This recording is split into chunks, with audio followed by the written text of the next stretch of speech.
దయచేసి బైబిల్ ఉన్న ప్రతి ఒక్కరు ఏంటంటే లూకాసు వార్త 23వ అధ్యాయము 34 వచనం. యేసు తండ్రి వీరేమి చేయుచున్నారో వీరెరుగరు గనుక వీరిని క్షమించుమని చెప్పాను. చూడండి ప్రియమైన వారలారా, లూకాసు వార్త 23వ అధ్యాయం 34వ వచనంలో యేసుక్రీస్తు వారు పలికిన 7 మాటలలో మొదటి మాటను మనం చూస్తే, మొదటి మాటలో ఆయన ఏమంటున్నాడంటే, తండ్రి వీరు ఏమి చేయుచున్నారో వీరు ఎరుగరు గనుక వీరిని క్షమించు అంటున్నాడు. ఈ మాట యొక్క విలువ మనకు అర్థమవుతుందో లేదో తెలియదు, కానీ నిజంగా ఈ మాట యొక్క విలువ మహాత్ములకు అర్థమైంది, ప్రపంచానికి అర్థమైంది. ప్రియమైన వారిలో మనకు మహాత్ములైన, ఇంకా చెప్పాలంటే మన ఫాదర్ ఆఫ్ అవర్ నేషన్ ఎవరు? మహాత్మా గాంధీ గారు. మహాత్మా గాంధీ గారు కూడా ఆయన గురించి చెప్పారు. మన యొక్క దేశ ఖ్యాతిని ప్రపంచ దేశాల్లో వెళ్ళి ప్రకటించిన వివేకానంద స్వామి గారు కూడా ఆయన గురించి చెప్పారు. ఇంకా చెప్పాలంటే ఆయన గురించి మాట్లాడారు. ఆయన గురించి వారి యొక్క పుస్తకాలు కూడా వ్రాసుకున్నారు. ఉదాహరణకి వివేకానంద స్వామి గారు ఏమంటారంటే, జ్ఞానపీఠం 7వ భాగం 294వ పేజీలో, మీరు అన్ని నామాల కన్నా యేసుక్రీస్తు నామమే గొప్పది, ఎందుకంటే మీరు తలించే అన్ని నామాలలో యేసుక్రీస్తుకు మించిన దైవం మరొకటి లేదు అని అంటాడు. అంటే ప్రతి ఒక్కరూ ఈయన గూర్చి ఈ విధంగా మాట్లాడడానికి, ప్రతి ఒక్కరికి ఈయన ఇంత గొప్పగా కనపడడానికి అసలు ఒకసారి ఆలోచించండి. వీరిని ఏమి ఆకర్షించింది? నేను బాగా ఆలోచించినప్పుడు నాకు అర్థమైంది ఏంటంటే, నిజంగా యేసుక్రీస్తు వారి విషయంలో ఈ మాట వాళ్ళని ఆకర్షించింది. ఎందుకంటే ఒక బలం ఉన్న వ్యక్తి ఖచ్చితంగా ఈరోజు మనం సమాజంలో చూడగలిగితే, అది డబ్బు బలము కానీ, అది కండ బలము కానీ, అధికార బలం కానీ, ఏ బలం ఉన్నప్పటికీ కూడా ఒక వ్యక్తి ముందు అస్సలకి లొంగిపోడు. ప్రియమైన వాళ్ళారా, అంతెందుకు ఒక మాట మాట్లాడితేనే అసలు పడడు. ఎందుకంటే ఆ వ్యక్తి నాకు ఇంత అధికారం ఉన్నప్పటికీ కూడా వీడు నన్ను అంటున్నాడు కదా అని అనుకో. కానీ యేసుక్రీస్తు వారు చెప్పాలంటే దివ్య శక్తులు కలిగిన వ్యక్తి, ఒక మహాశక్తి కలిగిన వాడు. ఇంకా చెప్పాలంటే ప్రియమైన వారలారా, ఎన్నో గొప్ప వరములు కలిగిన వాడు. అయినప్పటికీ కూడా అంత క్రూరంగా ఆయనను తప్పు చేసిన వారితో సమానంగా శిక్షిస్తున్నప్పటికీ కూడా నిజంగా ఏ మాట అనకుండా నిజంగా వారిని హృదయపూర్వకంగా క్షమించాడు, మనస్ఫూర్తిగా క్షమించాడు. ఈ మాట గొప్ప వారిని ఆకర్షించింది. ఈ మాట ప్రపంచాన్ని ఆకర్షించింది. ఎందుకంటే ఒకసారి మీరందరూ మీ హృదయాల్లో ప్రశ్న వేసుకోండి. ఏంటంటే ప్రియమైన వారలారా, ఎదుటి వ్యక్తి మనల్ని ఏదైనా మాట అన్నప్పుడు, మనల్ని కించపరిచే విధంగా మాట్లాడినప్పుడు, లేకపోతే ఏదైనా భేదభావాలు మనకు వారికి మధ్య కలిగినప్పుడు, లేకపోతే ఏదో ఒక కపటపు ఆలోచనలు లేకపోతే అభ్యంతరాలు కలిగినప్పుడు మనం నిజంగా వారిని మనస్ఫూర్తిగా క్షమించగలుగుతామా? ఒకసారి ఆలోచన. నిజంగా వారిని మనస్ఫూర్తిగా మనం క్షమించగలుగుతామా? నిజంగా ప్రియమైన వాళ్ళారా, మన మధ్యలో ఎన్నో ఆలోచనలు, వాడు ఎందుకు నన్ను ఇట్లా అన్నాడు, వాడు ఎవడు అంటే, ప్రియమైన వాళ్ళారా, ఎదుటి వ్యక్తిని మనం అసలు ఆలోచించం. ఎందుకంటే ఆ వ్యక్తి వాడు నన్ను ఎందుకు అన్నాడు, ప్రియమైన వాళ్ళారా. కానీ యేసుక్రీస్తు వారి విషయంలో చూస్తే, బాగా మనం ఆలోచిస్తే, బాగా ఆయన గురించి మనము ఇంకా పరిశీలిస్తే ప్రియమైన వాళ్ళారా, యేసుక్రీస్తు వారికి అంత స్టామినా ఉన్నప్పటికీ కూడా, అంత పవర్ ఉన్నప్పటికీ కూడా వారిని మనస్ఫూర్తిగా క్షమించాడంట. మనస్ఫూర్తిగా ఎంతలా అంటే ప్రియమైన వాళ్ళారా, యేసుక్రీస్తు వారి యొక్క బలముల గురించి మనం ఆలోచిస్తే, ఒకసారి గెత్సేమని యేసుక్రీస్తు వారిని పట్టుకోవడానికి బంట్రతోలు వస్తారు. అప్పుడు యేసుక్రీస్తు వారు ఏం చేస్తారంటే, అంటే యేసుక్రీస్తు వారు పక్కన ఉన్న యేసుక్రీస్తు వారి శిష్యుడైన పేతురు గారు ఏం చేస్తారంటే, కోపంతో కత్తి దూసి ఆయన చెవిని నరుకుతాడు. ఎదురుగా ఉన్న బంట్రతోని చెవిని నరుకుతాడు. బంట్రతోని చెవిని నరికినప్పుడు అక్కడ యేసుక్రీస్తు వారు ఆయనతో ఏమంటాడంటే, నువ్వు ఎందుకు ఇలా చేస్తున్నావు? నేను తండ్రిని వేడుకొని ఎడల 12 వ్యూహముల కంటే ఎక్కువ సేన తండ్రి నా కొరకు పంపించడా అని అంటాడు. అంటే యేసుక్రీస్తు వారి బలం ఎంత అంటే 12 వ్యూహముల సేననే కాదు, ఇంకా ఎక్కువే. కానీ ఆయన ఏమంటున్నాడంటే మాటకు, అంతకంటే ఎక్కువ మంది నన్ను పంపించడా, నువ్వు ఎందుకు వారిపై చేయి లేపుతున్నావు అని అంటాడు. అంటే 12 వ్యూహముల సేన అంటే, ఒక్క వ్యూహంలో సేన వచ్చి 6,000 మంది. ప్రియమైన వాళ్ళారా, 6,000 మంది. 6,000 మంది ఇంటూ 12 వేసుకుంటే 72,000 మందిని ఒకేసారి వారిని హతం చేయడానికి తండ్రి పంపించగలడంట. అంత స్టామినా అంత పవర్, అంత బ్యాక్గ్రౌండ్ యేసుక్రీస్తు వారికి ఉంది. ఇంకా చెప్పాలంటే ప్రియమైన వాళ్ళారా, 4 SPGలు ఉంటేనే, స్పెషల్ ప్రొటెక్షన్ గ్రూప్ అని నరేంద్ర మోడీకి ఉంటారు. ఎవరికి ఉండరు. సీఎంకి ఉండరు, మంత్రులకు ఉండరు, ఎమ్మెల్యేలకు ఎవరికి ఉండరు. కేవలం ప్రధానమంత్రికి ఒకటే ఉంటారు SPGలని. నలుగురు ఎస్పీజీలు ఉంటేనే నరేంద్ర మోడీ లేకపోతే ప్రధానమంత్రి ఎవరైనా కానీ దేశ విదేశాల్లో ధైర్యంగా తిరిగి వస్తున్నప్పుడు మరి 72,000 మంది వ్యూహముల సేన ఆయన దగ్గర ఉంది. అంటే ఎస్పీజీల కంటే కూడా పవర్ఫుల్ సేన, అది పవర్ఫుల్ ప్రొటెక్షన్ గ్రూప్ అది. కానీ యేసుక్రీస్తు వారు వారిని క్షమిస్తున్నాడు చూడండి. యేసుక్రీస్తు వారు వారిని క్షమిస్తున్నాడు. ఇంకా ప్రియమైన వాళ్ళారా, మనం ఇంకా ఆలోచిస్తే అదే గెత్సెమనే తోటలో లూకాసు వార్తలో ఇంకో విధంగా సందర్భం ఏమని ఉంటుందంటే, పేతురు గారు ఆ విధంగా కత్తి దూసి ఆయన యొక్క చెవిని తెగ నరికినప్పుడు ఆయన ఏమంటాడంటే, ఇక్కడ యేసు అంటే ఆ సందర్భం జరగక ముందే ఇక్కడ యేసు ఎవరు అని బంటదోలు వెతుక్కుంటూ వస్తారు. యేసుక్రీస్తు వారు వారి ఎదురుగా వెళ్ళి, మీరు వెతుకుతున్న యేసును నేనే అంటేనే అక్కడ ఏం జరుగుతుందంటే ఆయన మాటకి అక్కడ ఉన్న చుట్టుపక్కల ప్రాంతాల్లో భూకంపం వస్తుంది. చిన్నగా సడన్గా ఎత్తుపీకి వచ్చి ఎవరైతే వ్యక్తులు వచ్చినారో వాళ్ళంతా వెనకాల వెళ్ళి పడిపోతారు. ఇక్కడ యేసు అంటే ఎవరంటే నేనే అని ఆయన అన్నప్పుడు నిజంగా అక్కడ ఉన్న వ్యక్తులందరూ వెనకాల పడిపోతారు. ఆయన మాటకంత పవర్ ఉంది, ఆయనకంత బ్యాక్గ్రౌండ్ ఉంది, ఆయనకంత బలం ఉంది, ఆయనకంత శక్తి ఉంది. ఆయన తలుచుకుంటే వారిని నిజంగా చనిపోయిన వారిని సైతం తిరిగి లేపిన వాడు తలుచుకుంటే వాళ్ళని సజీవంగా పాతి పెట్టగలడు. అంత బలము కలిగినప్పటికీ కూడా వీరు ఏమి చేయుచున్నారో వీరికి తెలియదు కనుక వీరిని క్షమించు అని ప్రార్థిస్తున్నాడంటే నిజంగా యేసుక్రీస్తు వారు ఎంత గొప్పవాడు ప్రియమైన వాళ్ళారా. ఒకసారి ఆలోచించండి.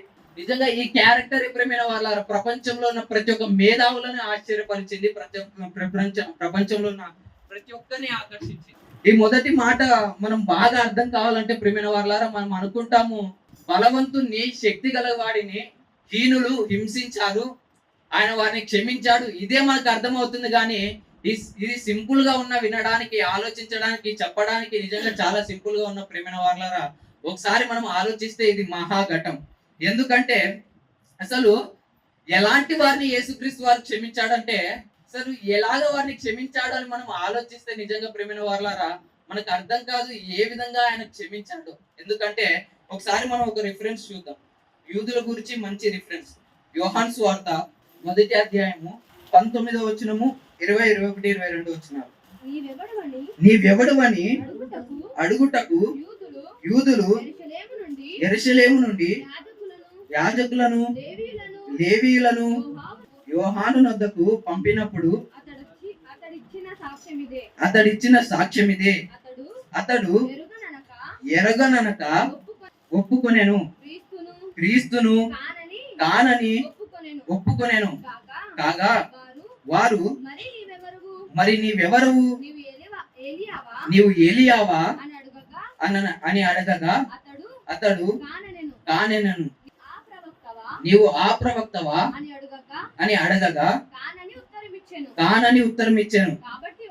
కాబట్టి వారు నీవెవరు, మమ్ము పంపిన వానికి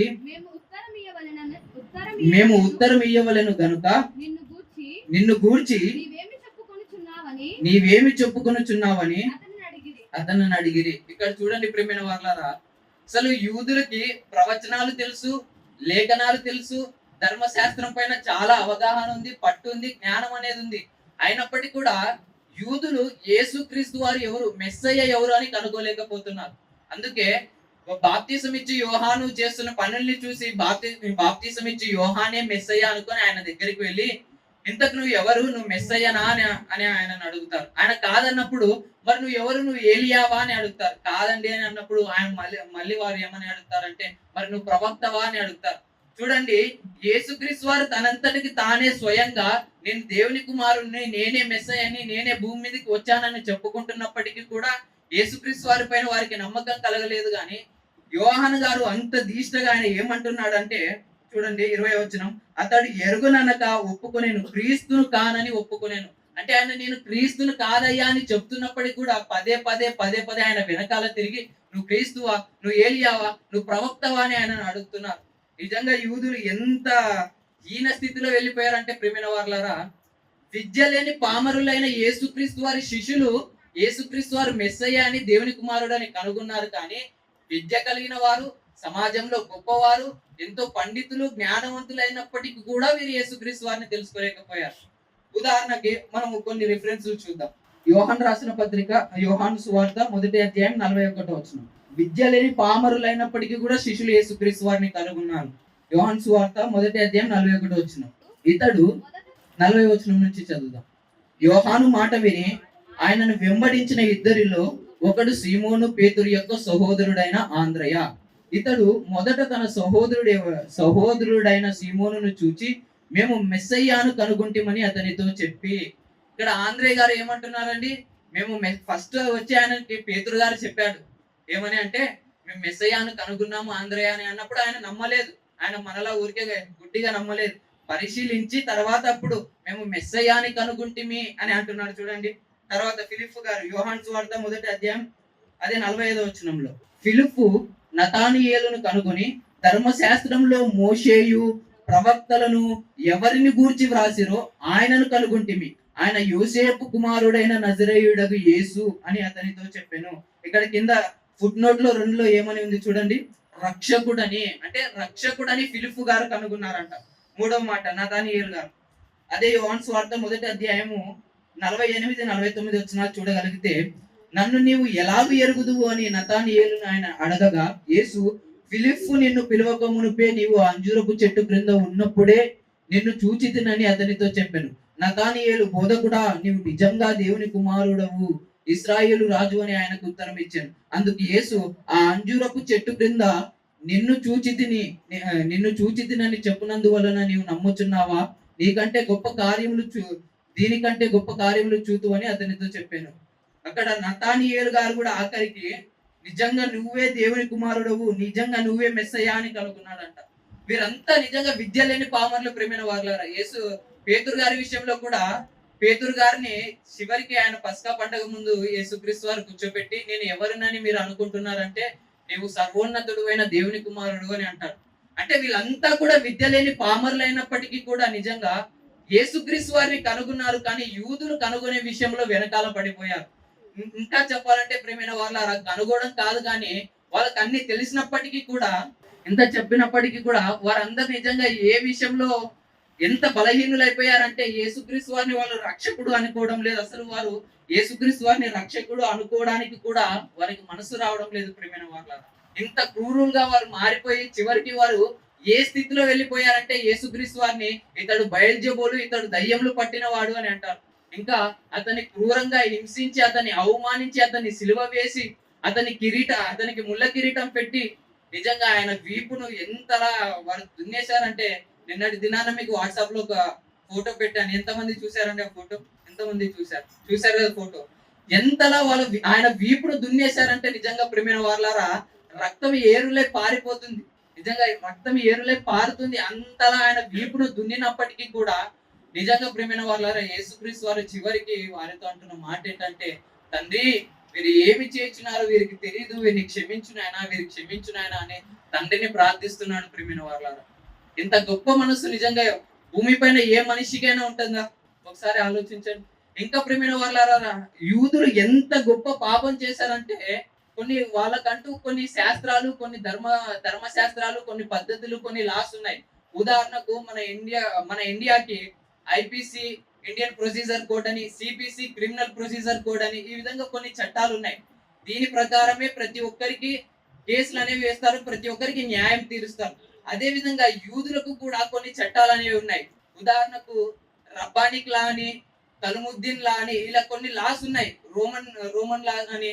ఈ లా ప్రకారం ఆలోచిస్తే ప్రేమైన వాళ్ళారా, అసలు యూదులకు రాత్రి సమయంలో ఒక కార్యక్రమాలను జరపడానికి అర్హత లేదు. అంటే ఏదైనా బహిరంగ సభ పెట్టడానికి అర్హత లేదు. ఒక వ్యక్తిని బహిరంగంగా తీర్పు తీర్చడానికి అసలు ఏ విధంగా వారికి అవకాశం లేదు. అయినప్పటికీ కూడా గెత్సెమనే తోటలో వారి రాత్రి పూటనే వెళ్ళి యేసుక్రీస్తు వారిని పట్టుకుని వచ్చి వారి చట్టాలకు వ్యతిరేకంగా ఆయనను తీర్పు తీర్చారు. ఇంకా చెప్పాలంటే 2-3 కన్నా, మన పాత నిబంధనలో కూడా చదివినప్పుడు మాట ఉంటుంది, 2-3 కన్నా ఎక్కువ సాక్షులు లేనప్పుడు ఒక వ్యక్తిని అసలు తీర్పు తీర్చకూడదు. కానీ యేసుక్రీస్తు వారి విషయంలో అక్కడ ఈయనకి తరపున సాక్షులే లేరు, అయినా వారు యేసుక్రీస్తు వారి విషయంలో తీర్పు తీర్చారు.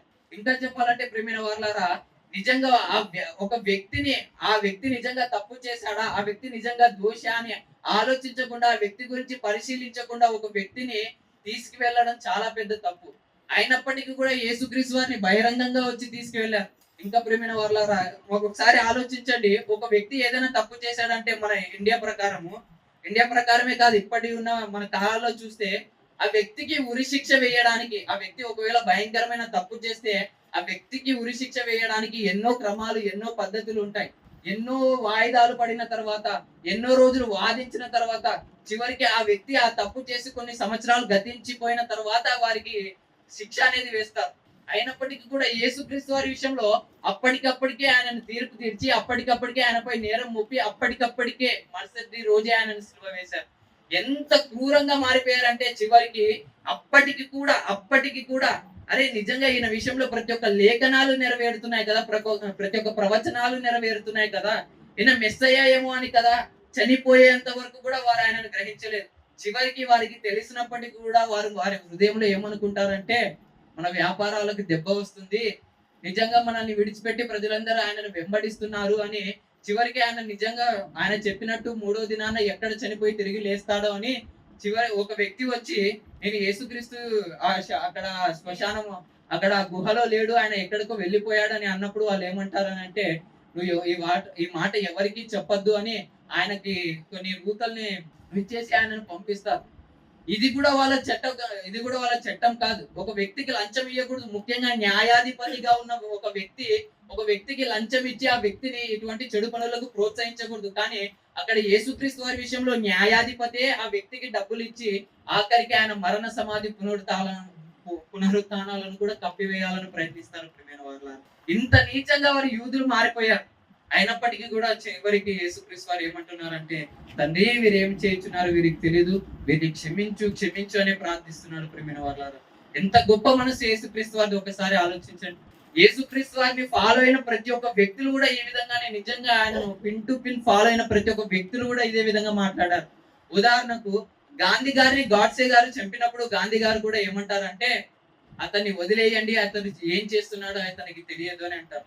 ఆయన చనిపోయేటప్పుడు కూడా అతన్ని వదిలేయండి, అతను ఏం చేస్తున్నాడో ఆయనకు తెలియదు అని అంటారు.